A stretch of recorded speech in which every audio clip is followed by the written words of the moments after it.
तो हाँ जी स्टूडेंट्स, आज की क्लास में हम लोग कर रहे हैं मोस्ट इम्पॉर्टेंट थ्योरम जो सेक्शन सी में हमें 20 मार्क्स में देखने को मिल सकती है। बच्चे थ्योरम का नाम है state and prove Riemann theorem. तो जो भी बाय नेम थ्योरम्स हैं वो पेपर में बाय नेम ही पूछी जाएंगी। तो आप स्टेटमेंट भी याद करके जाएंगे। हो सकता है स्टेटमेंट आ जाए, पर आप अपनी तैयारी के साथ जाएं कि स्टेटमेंट आपको याद हो। तो बच्चे सबसे पहले हेडिंग लगाएं अपनी कॉपी में state and prove Riemann theorem. तो मैंने आप लोगों को लोरेंट एक्सपेंशन लिखने के लिए बोला था। जो बच्चे लिख कर लाए हैं हाफ पेज छोड़कर, वो उस हाफ पेज में ये चीज़ लिख लें। तो बच्चे state and prove Riemann theorem. अब देखो इस थ्योरम को याद, स्टेटमेंट इसका याद, ये नाम खुद बता रहा है। देखो कैसे बच्चे, रीमान की स्पेलिंग अगर हम लोगों को याद है तो यही खुद स्टेटमेंट बता रहा है। क्या कहता, ए पॉइंट पर अगर कोई फंक्शन आइसोलेटेड असेंशियल सिंगुलैरिटी रखता है तो कहता प्रूव करो कि ए पॉइंट पर वो फंक्शन रिमूवेबल सिंगुलैरिटी भी रखेगा। देखो खुद नाम बता रहा है कि मेरा स्टेटमेंट क्या है। वापिस सुनो मैंने कैसे बताया है। ये जो ए दिख रहा है आपको, कहता ए पॉइंट पर अगर कोई फंक्शन आइसोलेटेड असेंशियल सिंगुलैरिटी रखता है तो प्रूव करो कि ए पॉइंट पर फंक्शन रिमूवेबल सिंगुलैरिटी भी रखेगा। अब बच्चे हमें पता होना चाहिए कि आइसोलेटेड एसेंशियल सिंगुलैरिटी का मीनिंग क्या है और रिमूवेबल का मीनिंग क्या है। तो बच्चे आइसोलेटेड एसेंशियल का मतलब था कि जिस पॉइंट पर वो आइसोलेटेड एसेंशियल बोल रहा है, इसका मतलब प्रिंसिपल पार्ट में इन्फिनिटी इन्फिनिटी टाइम्स बन रहा होगा। आप अपने नोट्स में पढ़े, आइसोलेटेड एसेंशियल में मैंने लिखवाया है कि अगर प्रिंसिपल पार्ट में इन्फिनिटी इन्फिनिटी टाइम्स बने तो उसको हम कहते हैं आइसोलेटेड एसेंशियल। और अगर प्रिंसिपल पार्ट में कोई टर्म बचे ही ना, यानी प्रिंसिपल पार्ट खत्म हो जाए, तो फिर हम उस पॉइंट पर उस फंक्शन में कौन सी सिंगुलैरिटी बोलते हैं, रिमूवेबल। तो गिवन तो है कि ए पर आइसोलेटेड एसेंशियल सिंगुलैरिटी फंक्शन रखता है और प्रूव करना है कि उसी ए पॉइंट पर फंक्शन रिमूवेबल सिंगुलैरिटी भी रखेगा। तो सबसे पहले प्रॉपर लिखो इसका स्टेटमेंट। थोड़ा बहुत बीच में एक आधी लाइनें और भी ऐड है, पर स्टेटमेंट लिखें इसका सबसे पहले। तो सेक्शन ए में इसका खाली स्टेटमेंट भी पूछा जा सकता है। तो स्टेटमेंट में लिखें, if F Z has isolated essential singularity, IES भी लिख सकते हो, isolated essential singularity at z equal to a। If F Z has isolated essential singularity at z equal to a, ये बात तो गिवन है। और F Z be a bounded function, F Z हमें दिया हुआ है कि वो कैसा फंक्शन है, bounded function in deleted neighbourhood of z equal to a। मतलब z इक्वल टू a को छोड़कर उसके आसपास के एरिया में फंक्शन क्या दिया हुआ है, बाउंडेड। तो कहता प्रूव करो then F Z has removable singularity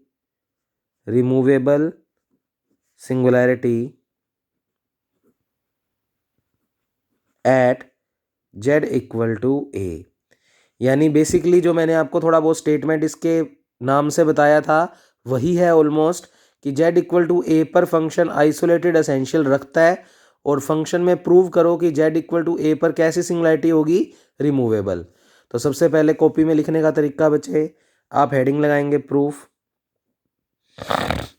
proof में सबसे पहले गिवन में लिखें पहली दो बातें जो गिवन है, F Z has isolated essential singularity at z equal to a, also given.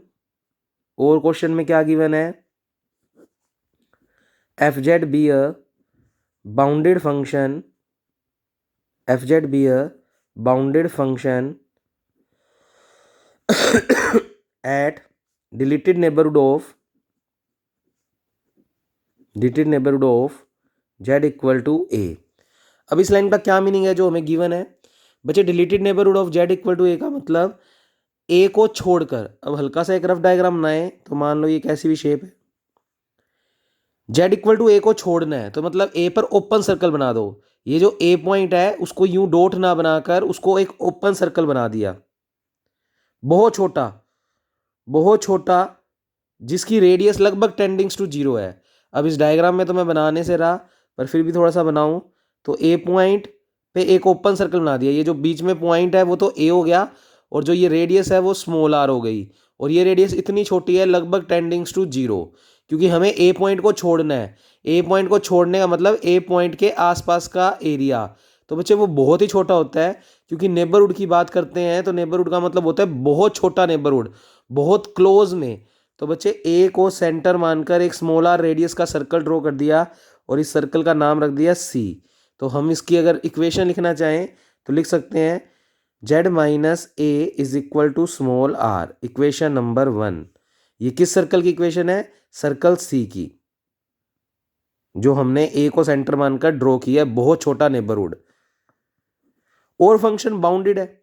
Bounded का मतलब हमें एफ जेड के मोड की वैल्यू क्या दी हुई है? Less than equal to M, equation number 2। तो ये बेसिकली हमने कंस्ट्रक्शन किया है, और ये बाउंडेड की वजह से हमने बाउंडेड फंक्शन की डेफिनेशन लिख दी। तो बाउंडेड फंक्शन की डेफिनेशन क्या होती है कि अगर फंक्शन पर मोड लगाने पर वो less than equal to M आए, तो ये फंक्शन किसको रिप्रेजेंट कर रहा है? बाउंडेड फंक्शन को। तो बच्चे इस लाइन का मतलब हमने ये दोनों लाइनें लिख दी। टू प्रूफ में क्या लिखेंगे? सिद्ध क्या करना है कि फंक्शन कौन सी सिंगुलैरिटी रखता है? रिमूवेबल। तो लिखा F Z has, most important theorem है 20 मार्क्स के लिए, पर 20 मार्क्स तभी मिलेंगे जब आप इसमें पूरा लोरेंट एक्सपेंशन शॉर्ट फॉर्म में लिख दोगे। तो F Z has removable singularity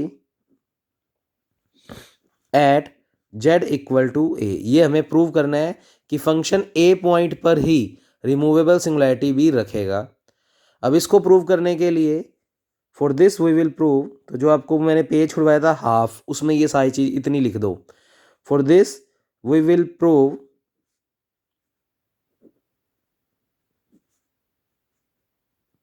लोरेंट expansion. इस थ्योरम को प्रूव करने के लिए आप इसमें पहले कौन सी थ्योरम प्रूव करोगे? लोरेंट एक्सपेंशन।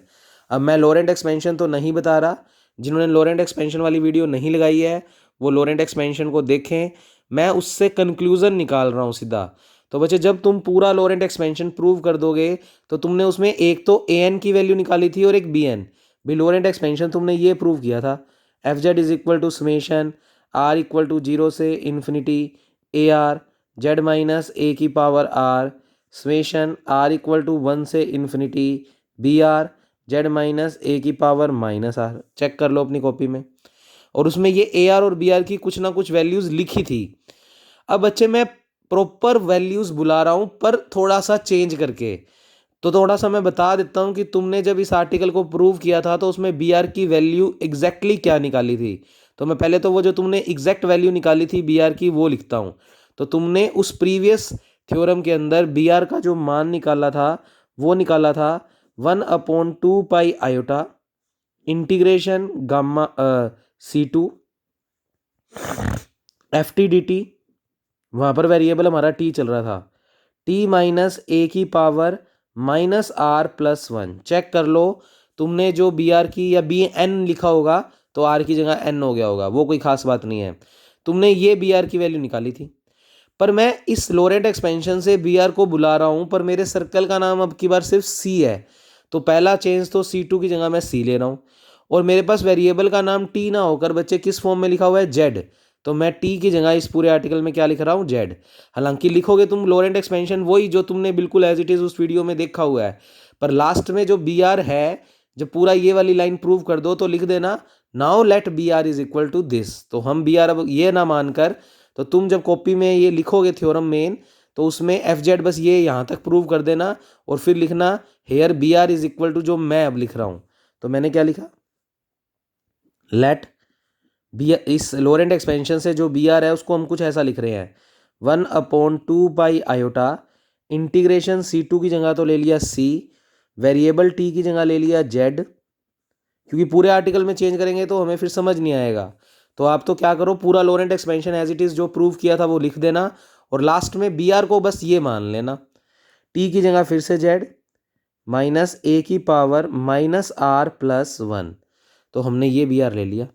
अब बच्चे सुनो मुद्दा क्या है। बच्चे इसको लोरेंट एक्सपेंशन को तुमने पूरा प्रूव कर दिया, मैंने इसको मार्क कर दिया इक्वेशन नंबर 3। मुझे प्रूव क्या करना है कि function F Z z equal to A पर कौन सी सिंगुलैरिटी रखता है, रिमूवेबल। अब अगर मुझे z इक्वल टू ए पर रिमूवेबल सिंगुलैरिटी प्रूव करनी है तो मुझे प्रिंसिपल पार्ट में कोई टर्म नहीं चाहिए। इसे बोलते हैं जनरल पार्ट और इसे बोलते हैं प्रिंसिपल पार्ट। और सिंगुलैरिटी डिपेंड ही किस पे करती है, प्रिंसिपल पार्ट पे। अगर मुझे z इक्वल टू ए पर रिमूवेबल सिंगुलैरिटी प्रूव करना है तो मुझे प्रिंसिपल पार्ट ख़त्म करना है। अब प्रिंसिपल पार्ट अगर ख़त्म करना है तो इसका मतलब मुझे बी आर की वैल्यू कैसे भी करके जीरो लेकर आनी है। सोचो, अगर मैंने बी आर को जीरो प्रूव कर दिया तो जीरो इंटू कुछ भी जीरो। अगर ये चीज़ ख़त्म हो गई तो क्वेश्चन में से प्रिंसिपल पार्ट ख़त्म हो गया। और रिमूवेबल सिंगुलैरिटी की डेफिनेशन पढ़ो, अगर प्रिंसिपल पार्ट में कोई टर्म ना बचे तो उसे क्या बोलते हैं, रिमूवेबल सिंगुलैरिटी। और किस पॉइंट पर दिख रही है, ए पर। तो इसका मतलब ए पर प्रूव हो जाएगा कि फंक्शन कौन सी सिंगुलैरिटी रखता है, रिमूवेबल। तो बेसिकली इस थ्योरम में अगर हमें ए पर रिमूवेबल प्रूव करनी है तो हमें प्रिंसिपल पार्ट को ख़त्म करना है। और इसको ख़त्म करने का मतलब बी आर की वैल्यू कैसे भी करके क्या लानी है, जीरो। अच्छा, एक बात हाईलाइट करके लिख लो, ये नेबरहुड की बात चल रही थी तो ये जो आर रेडियस है वो बहुत ही छोटी, लगभग टेंडिंग्स टू जीरो। तो अपनी कॉपी में नोट करते वक्त यहाँ पर साइड में लिख लो, वेयर आर टेंडिंग्स टू जीरो, बहुत छोटा, लगभग नेग्लिजिबल। तो अब लिखें, टू प्रूव, हमें प्रूव करना है F Z has removable singularity at z equal to A. और अगर ये लाइन प्रूव करनी है, that means to prove F Z contain no terms in principal part, no terms in principal part. तो इसका मतलब हमें प्रूव करना है कि एफ जेड में कोई टर्म ना बचे प्रिंसिपल पार्ट में। For this we will prove, और इस लाइन को प्रूव करने के लिए हमें प्रूव क्या करना पड़ेगा, for this we will prove, हमें बी आर की वैल्यू प्रूव करनी होगी, कितनी, जीरो। अगर बी आर को कैसे भी करके जीरो प्रूव कर देंगे तो उसको उठाकर इक्वेशन 3 में रख देंगे, 3 में रखेंगे तो प्रिंसिपल पार्ट खत्म हो जाएगा। तो अब z इक्वल टू ए पर फंक्शन बिल्कुल एनालिटिक है, इसका मतलब फंक्शन में से सिंगुलैरिटी रिमूव हो गई। क्योंकि सिंगुलैरिटी होती किस वजह से है, प्रिंसिपल पार्ट की वजह से। भाई सोचो, ये फैक्टर नीचे लेकर जाएंगे और ए पुट करेंगे तो ये स्टेप इन्फिनिटी बना रहा है, इसका मतलब ये सिंगुलैरिटी बना रहा है। और अगर ये पार्ट खत्म ही हो जाए तो फंक्शन में से सिंगुलैरिटी रिमूव हो गई। तो इसका मतलब हमने प्रूव कर दिया कि F Z equal to A पर फंक्शन कौन सी सिंगुलैरिटी रखता है, रिमूवेबल। तो बच्चे बेसिकली बी आर को जीरो प्रूव करना है तो बी आर को बुला लो। तो हमने बुला लिया, तो लिखा मैंने B R is equal to 1/2 iota integration C F Z D Z upon Z minus A की पावर माइनस आर प्लस 1। तो बच्चे आपको ये वाला बी आर लिखने की जरूरत नहीं है, आप डायरेक्ट ये वाला बी आर ही लिख देना। उसके बाद ये बुलाने के बाद हमें बी आर को जीरो प्रूव करना है। पूरी कॉम्प्लेक्स की बुक में जब भी जीरो प्रूव करना हो तो आप अटक गए, और अटक गए तो क्या अप्लाई करोगे, मोड। तो हमने दोनों तरफ मोड अप्लाई कर दिया।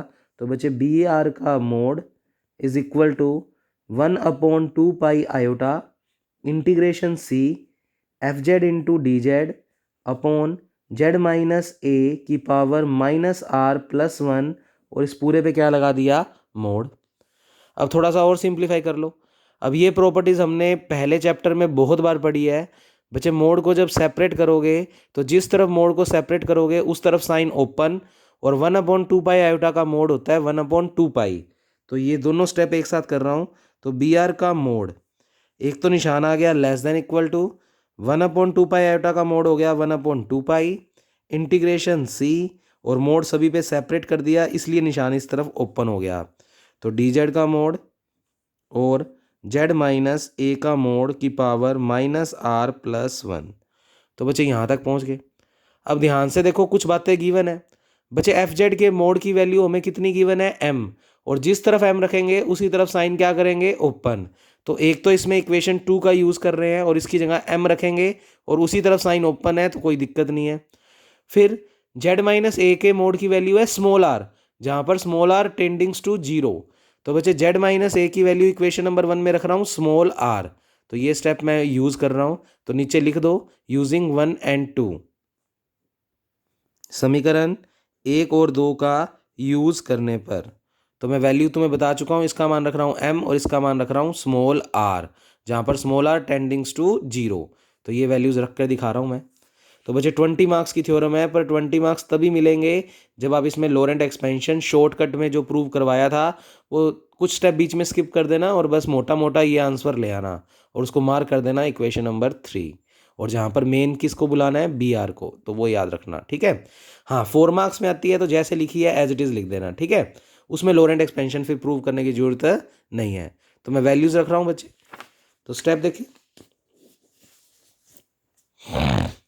तो बच्चे बी आर का मोड चल रहा था लेस देन इक्वल टू, अब वैल्यूज तुम्हें मैं समझा चुका हूँ, तो 1/2 pi integration C M R की पावर, सॉरी z-a की वैल्यू थी स्मॉल आर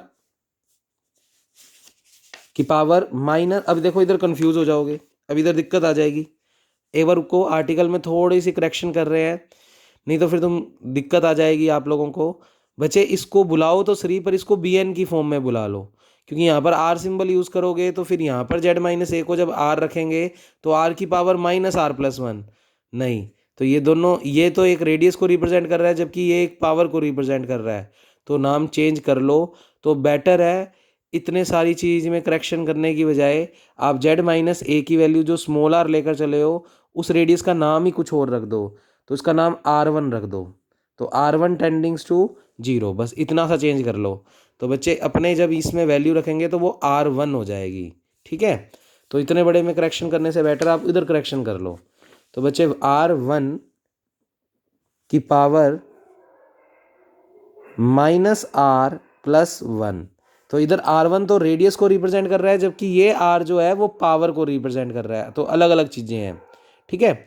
और साथ में चल रहा था बच्चे dz का मोड।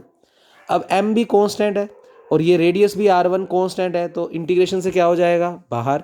तो स्टेप कर दो, m/2 ये R1 की पावर -r+1 को बाहर कर दिया और इंटीग्रेशन में बचेगा बच्चे dz का मोड। अब इतना करने के बाद इस चीज़ को हम बहुत बार रिप्रेजेंट कर रहे हैं बच्चे, c एक सर्कल को रिप्रेजेंट कर रहा है और सर्कल की लेंथ, तो सीधा क्लियर लिख रहा हूं मैं, इंटीग्रेशन c dz का मोड किसको रिप्रेजेंट करता है, लेंथ ऑफ सर्कल। और लेंथ ऑफ सर्कल क्या होती है, उसकी सरकमफ्रेंस, और हमने c सर्कल की रेडियस का नाम रखा है r1। तो बच्चे इस पूरे की वैल्यू हो गई 2πr1। ये पहले चैप्टर में कई बार काम कर चुके हैं इसलिए डायरेक्ट लिख दिया, तो इसकी वैल्यू रख दी बच्चे 2πr1।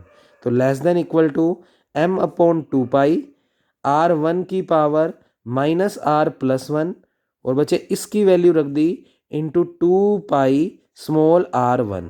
2π से 2π कैंसिल आउट, r1 की पावर 1 से r1 की 1 पावर 1 क्या हो जाएगी, कैंसिल आउट। तो बेसिकली r1 की पावर सिर्फ -r बचेगी, तो less than equal to m r1 की पावर -r। अब ये स्टेप ऊपर लेकर जाएंगे तो ये बन जाएगा m r1 की पावर r, तो -r ऊपर जाकर +r। बचे r1 रेडियस टेंडिंग्स टू क्या लेकर चले हो, 0। अगर इसको 0 पुट करेंगे तो 0 की पावर कुछ भी 0, तो 0 इंटू कुछ भी 0। तो बच्चे ये पूरा step less than equal to क्या बन गया, लेस देन मत लिखो, टेंडिंग्स टू का निशान लगा रहे हो तो यहाँ पर भी टेंडिंग्स टू का निशान लगा दो। तो बी आर का mod tendings to 0, that implies B R की वैल्यू आपके पास कितनी आ गई, 0। और अगर बी आर 0 आ गया तो बच्चे उसे उठाकर इक्वेशन नंबर किस में रख दो बच्चे, 3 में। और जैसे ही 3 में बी आर को 0 रखेंगे तो प्रिंसिपल पार्ट खत्म हो गया। प्रिंसिपल पार्ट खत्म हो गया तो इसका मतलब z=a पर हमें कौन सी सिंगुलैरिटी मिल गई, रिमूवेबल, और यही हमें प्रूव करना था। तो बच्चे ये रीमान थ्योरम का वेरिफिकेशन ख़त्म। तो इसमें लिखें पहले फ्रॉम इक्वेशन 3 अब एफ जेड आपके पास बच जाएगा समेशन r=0 से इन्फिनिटी ए आर z-a की पावर r, और बी आर का मान तुमने 0 प्रूव कर दिया तो ये स्टेप पूरा क्या हो गया, 0। तो नीचे लिख सकते हो that means F Z contains no term in principal part, और किस पॉइंट पे नहीं है, z=a पे, क्योंकि प्रिंसिपल पार्ट में हमने z=a को दिखाई थी सिंगुलैरिटी। तो that means F Z has removable singularity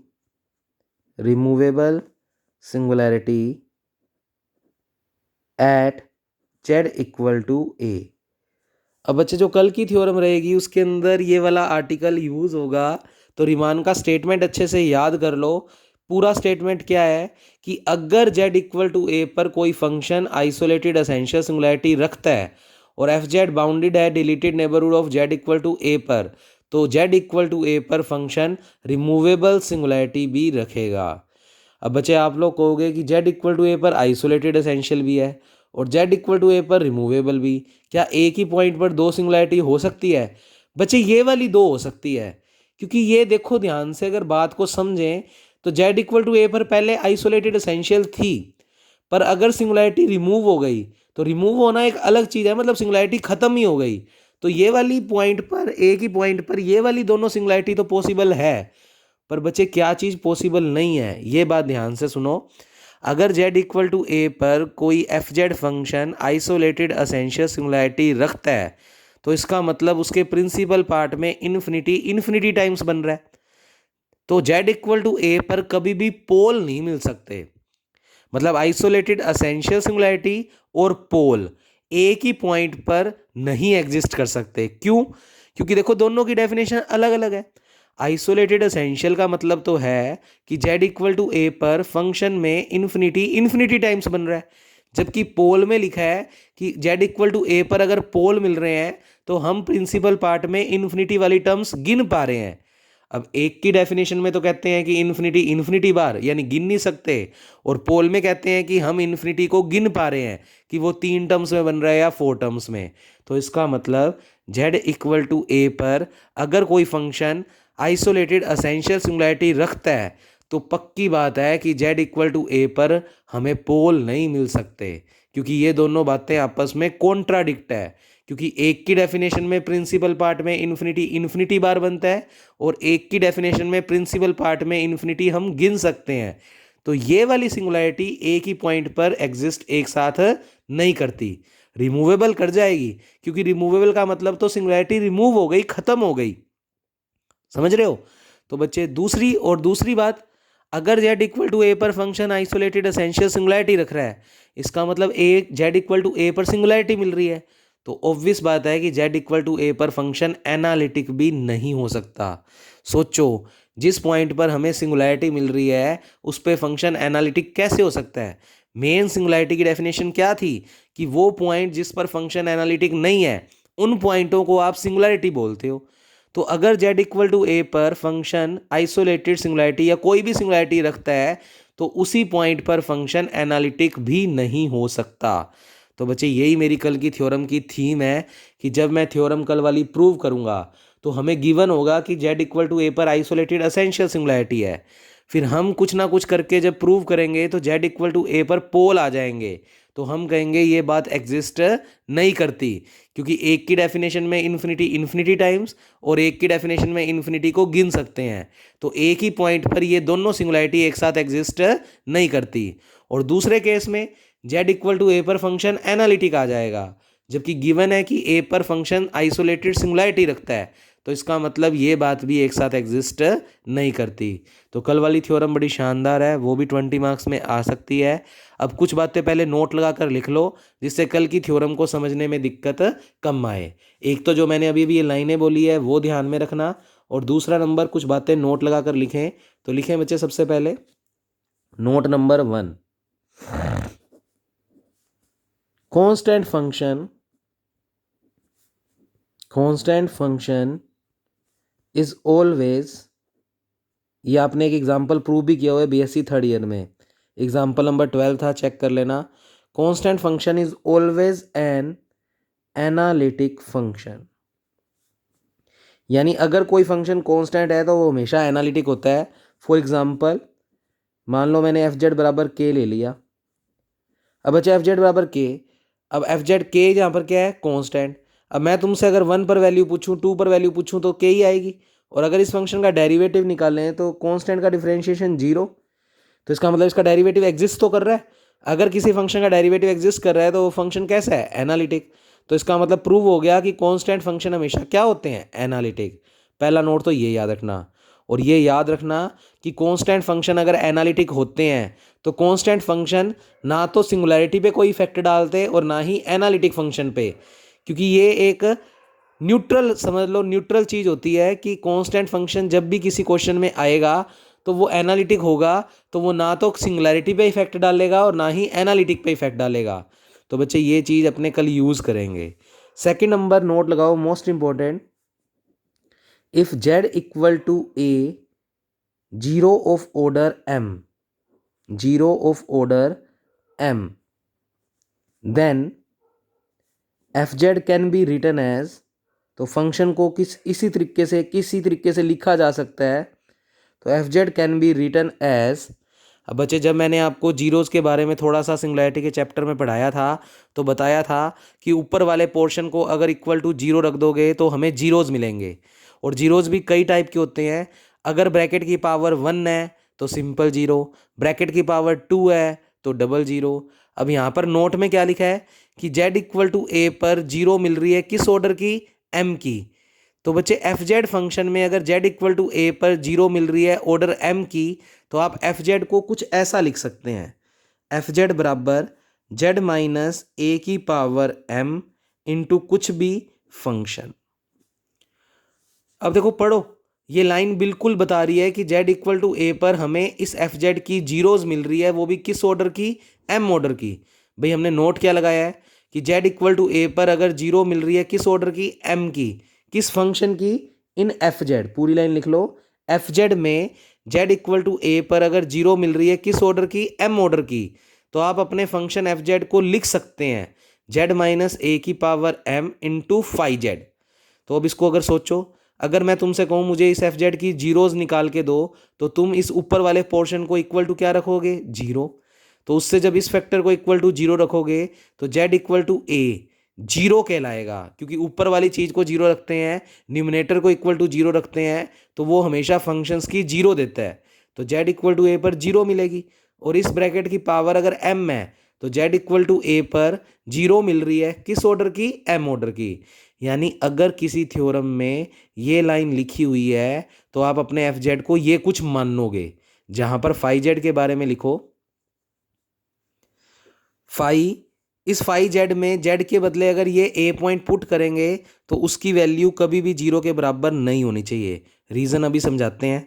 और उसके अलावा ये फाइव जेड फंक्शन एनालिटिक होना चाहिए।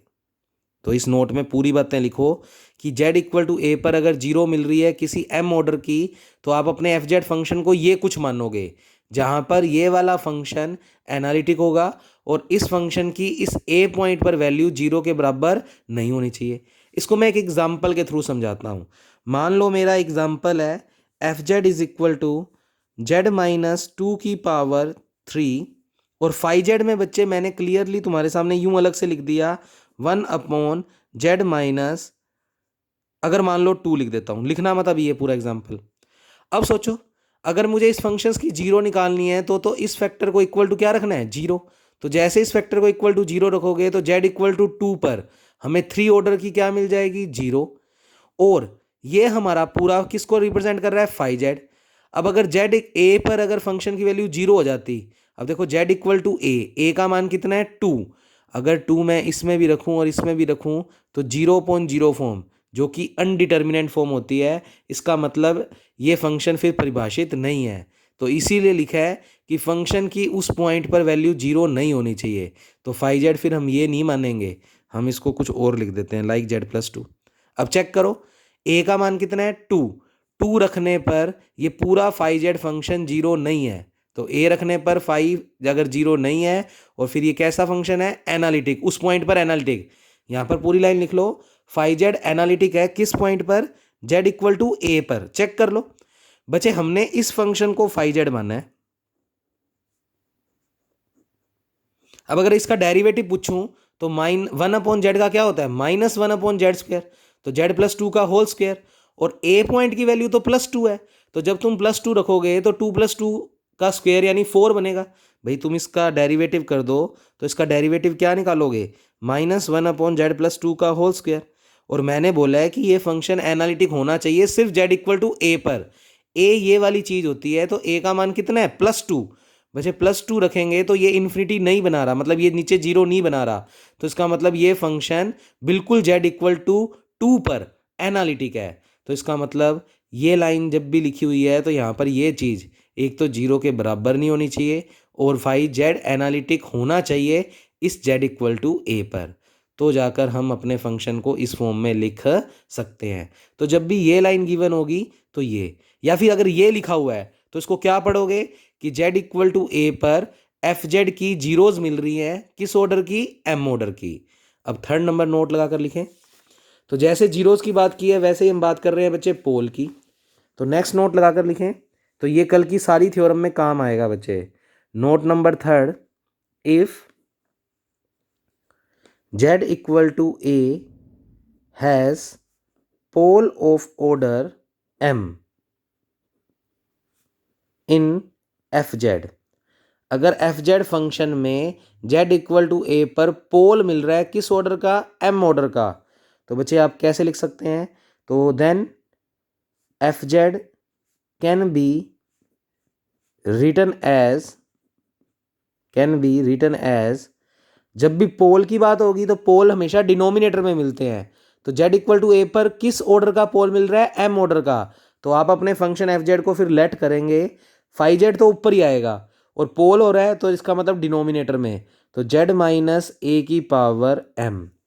तो अगर ये लाइन लिखी हुई है तो आप अपने फंक्शन को कुछ ऐसा लिखोगे, और यहाँ पर भी यही बातें गिवन है, फंक्शन की इस a पर वैल्यू अगर निकालेंगे तो वो 0 के बराबर नहीं होनी चाहिए, और ये फंक्शन फाई z एनालिटिक होना चाहिए इस पॉइंट पर एट z=a।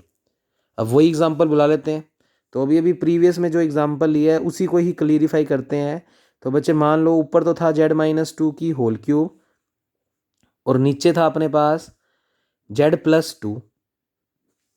अब देखो ध्यान से, अच्छा कुछ भी और लेते हैं, यहाँ पर थोड़ा सा m ऑर्डर को समझाने के लिए, m की वैल्यू 1 दिख रही है, कोई दिक्कत नहीं है, ये भी ले लो चाहिए। बच्चे फाई z तो क्या हो गया, z-2 की होल क्यूब, और z-a का काम कर रहा है ये वाला स्टेप, तो इस वक्त a की वैल्यू कितनी है, -2। अगर इसका और इसका कंपैरिजन करें तो a की वैल्यू कितनी है, -2, और अगर इस ब्रैकेट की पावर चेक करें तो 1 है, तो m का मान कितना है, 1। तो इस क्वेश्चन में तुम कह सकते हो कि अगर पोल निकालने हैं तो नीचे वाली चीज़ को 0 पुट कर दोगे, तो z=-2 is a pole of order 1। एक तो ये बात हो गई, और अब ये बातें चेक करते हैं कि 0 क्यों नहीं होना चाहिए। बच्चे ये अगर हमने इस ऊपर वाले फंक्शन को अब की बार फाई z मानना है तो ध्यान से देखो, हमें फाई की a पर वैल्यू 0 नहीं मिलनी चाहिए, हमारी z=a कितना है, -2, जब -2 रखेंगे तो -2 -2 -4 0 नहीं बन रहा, पहली कंडीशन सेटिस्फाई हो रही है, और फंक्शन एनालिटिक होना चाहिए उस पॉइंट पे। बच्चे इसका डेरिवेटिव करोगे तो z³ का क्या होता है, 3z², और उसमें z के बदले अगर अपने -2 रख भी देंगे तो अपने पास कोई इन्फिनिटी नहीं बन रहा, इसका मतलब ये फंक्शन z=-2 पर एनालिटिक है। तो इसका मतलब दोनों बातें सेटिस्फाई हो रही है। तो जब भी अपने को थ्योरम में लिखा होगा कि z=a पर पोल मिल रहा है m ऑर्डर का, तो आप अपने फंक्शन को ऐसा लिखेंगे, और अगर 0 मिलेगी तो ये वाली चीज़ ऊपर लिखी जाएगी। क्लियर है बच्चे, और ये दोनों ही चीज़ें कॉमन है दोनों के अंदर, तो इन बातों को ध्यान रखना। और अगर अपना क्वेश्चन में कुछ ऐसा लिखा हुआ है तो इसको क्या पढ़ोगे कि fz में z=a पर पोल मिल रहा है किस ऑर्डर का, m ऑर्डर का। तो ये सारी बातें आज की क्लास में ढंग से पढ़ना बच्चे, तो कल की क्लास समझ आएगी। वो वाली लाइन जरूर ध्यान रखना कि a पर अगर आइसोलेटेड एसेंशियल है तो a पर कभी भी फंक्शन एनालिटिक नहीं हो सकता, क्योंकि सिंगुलैरिटी मिल रही है तो उसी पॉइंट पर फंक्शन एनालिटिक कभी भी नहीं होगा। और अगर a पर आइसोलेटेड एसेंशियल सिंगुलैरिटी है तो कभी भी a पर पोल भी नहीं मिल सकते। तो ये दोनों बातें याद रखना, प्लस रीमान का स्टेटमेंट याद रखना, ये सारी बातें कल की थ्योरम में यूज़ होगी। कल की थ्योरम मोस्ट इंपॉर्टेंट है। Okay, thank you class. और एक बच्चे फीस से सबमिट करवाओ, सभी बच्चे 2-2 पेपर की फ़ीस सबमिट करवाओ, यानी टोटल 4,000 फीस सभी की जमा हो जानी चाहिए।